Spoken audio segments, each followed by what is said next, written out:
Hours the White House, the president at one point threatening all-out war in Iran to a measured call for peace. You heard it here yesterday. Here's one headline. Politico writes this: after ripping up Obama's Iran playbook, Trump quickly pieces it back together.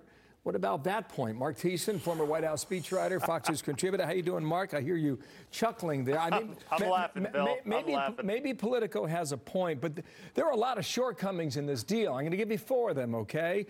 It was going to expire in, what, 10 to 15 years? That's one.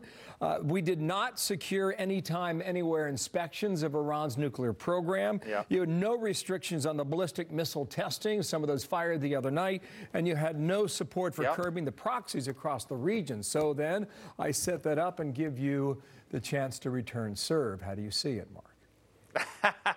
Well, those are all, you just listed all the reasons why Trump was right to pull out of the Iran deal. Look, the idea that Donald Trump is channeling his inner Obama when it comes to Iran is one of the most farcical things I've ever heard. First of all, unlike Obama, Donald Trump drew a red line and enforced it.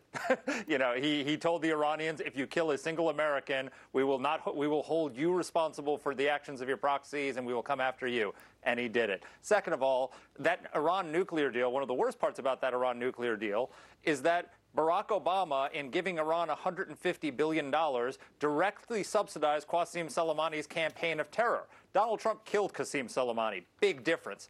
And number 3, the Obama strategy was to appease Iran. They said if we sign this deal, then Iran would alter its malign behavior. And instead, all that money they sent over to Iran was an accelerant of Iran's behavior. When Donald Trump came into office, Iran was on the march across the Middle East, in Lebanon, in Syria, in Iraq, in Yemen.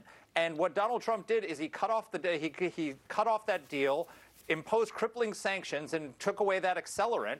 And then, by killing Qasem Soleimani, he restored deterrence. And now the Iranian regime understands. Before they doubted Donald Trump's resolve, now they understand that if they kill an American, if they cross that red line, he's going to make them pay. He's going to hold them responsible for the actions of their proxies. So you write in the Post today, here's your headline: Trump wins in standoff with Iran. I'll just run ahead. Trump understood what his critics did not, that the Iranian regime's #1 priority is the preservation of the regime. And that's the point you're making there, Mark.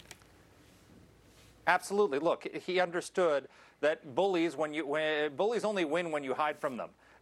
When you punch a bully in the nose, he backs down. And that's exactly what the Iranians did here. So the Iranians had been escalating for months. They attacked Norwegian and Japanese oil tankers. They shot down an unmanned U.S. drone. They attacked the Saudi oil facilities. In all of those cases, Donald Trump restrained himself. He responded with a cyber attack. He put on sanctions, but he didn't hit them back.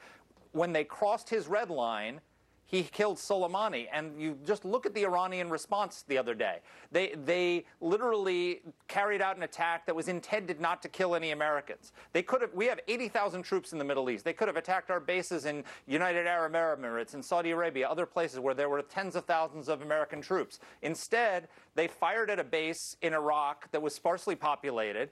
They warned the Iraqis beforehand, a warning they knew that would get back to us so that we saw it coming. And then they planned the attack in a way that no Americans would be killed. So what they wanted was the pictures of missiles, but they didn't want to kill any Americans because they knew Donald Trump would take it to them. Apologize for the interruption there. I'm out of time, but thank you for your time. Sure. 5,000 U.S. troops in Iraq alone, and you're right to point that out. Marc Thiessen, thank you for your time and analysis there in Washington. Thanks. You're safe. Fotis Dulos.